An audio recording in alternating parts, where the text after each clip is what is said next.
تو اگر کوئی داڑھی والا جا کے سینما میں لائن لگائے اور وہاں سے ٹکٹ خریدے تو یہ کر نہیں سکتا وہ داڑھی کے ساتھ. یہ اللہ تعالیٰ نے اس کی ایک حفاظت کا حصار بنا دیا. تو یہ تو نہیں ہوتا تھا. تو جب تک سینما تھے تو کم از کم داڑھی والے محفوظ تھے سینما سے.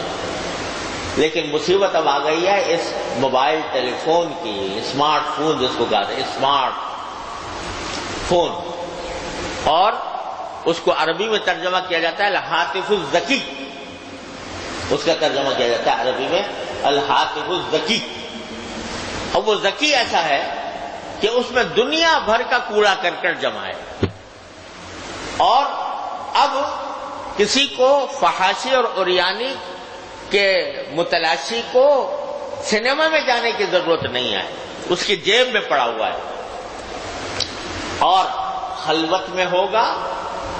اگر سینما جاتا داڑھی کے ساتھ نہیں جا سکتا, لیکن اگر یہ ٹیلی فون موجود ہے اور اس میں دنیا بھر کی خرافات اس کے اندر موجود ہے, تو وہ تنہائی میں بیٹھے اپنے کمرے کے اندر, اس کو کسی کی شرم نہیں, اس کو کسی کا حیا نہیں, جب تک اللہ جل جلالہ کا خوف اس کے دل میں نہ ہو, اللہ تعالیٰ کے سامنے پیشی کا احساس اس کے دل میں نہ ہو, اس وقت تک یہ مبتلا ہو جاتا ہے اس میں.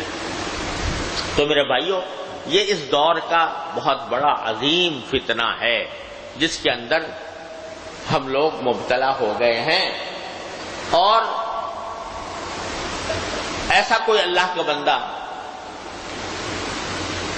کا بندہ ہوگا جو اس قسم کا فون رکھے اور گناہ سے محفوظ رہے. کہیں نہ کہیں اس کی نگاہ جو ہے وہ ایسی جگہ پڑ جائے گی جو اس کے لیے جہنم کا ایندھن بننے کے لیے کافی ہوگی, اللہ کو چاہے. لہذا میں یاد کرتا ہوں کہ یا تو یہ اسمارٹ فون رکھو ہی نہیں, معمولی قسم کا فون رکھو جس میں صرف بات چیت کی جا سکے, یا صرف اس کے لیے جائز ہے کہ جس کو یہ یقین ہو کہ میں اس کو غلط استعمال کرنے سے محفوظ رہوں گا ہر قیمت پر. مجاہدہ یہاں مجاہدہ ہے, مجاہدے کی یہاں ضرورت ہے کہ آدمی اپنے نفس کو کچل کر اللہ تبارک و تعالیٰ کے خاطر, اللہ کی رضا کے خاطر اپنے نفس کو کچل کر یا تو یہ رکھے ہی نہیں, یا رکھے تو اپنے آپ کو بچا کر رکھے اس قسم کی چیزوں سے. ایسی بھی سنا ہے چیزیں آ گئی ہیں جس کے ذریعے اس قسم کی چیزوں کو نکالا جا سکتا ہے. اگر ایسا ہو سکتا ہو تو بے شک رکھے, لیکن ہر صورت میں مجاہدہ چاہیے کہ اگر میں یہ دیکھوں گا تو میرا انجام کیا ہوگا. اور جتنا اپنے نگاہ کو بچانے کے لیے مجاہدہ کرو گے اتنا ہی اللہ تبارک و تعالیٰ کے ہاں انشاءاللہ قرب حاصل ہوگا, اللہ تعالیٰ کے قریب ہو گئے.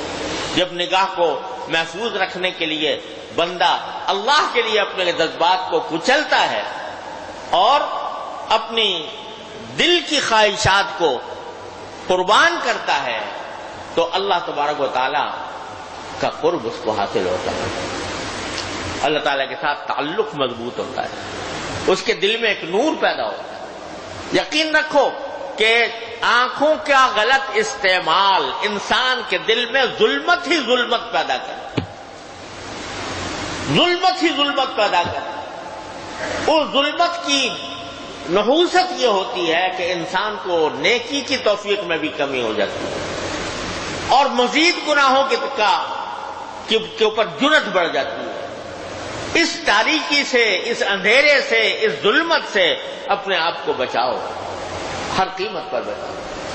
تو اللہ یہ بچانے کے لیے مجاہدہ کرنا پڑے گا کہ دل مچل رہا ہے کہ میں یہ چیز دیکھوں, لیکن اس کو کچل کر جب کچلو گے تو اللہ تبارک و تعالیٰ اپنا فضل و کرم فرمائیں گے اور انشاءاللہ تم اللہ تبارک و تعالیٰ کے مقرب بندوں میں شامل ہوگے جب بچاؤ گے.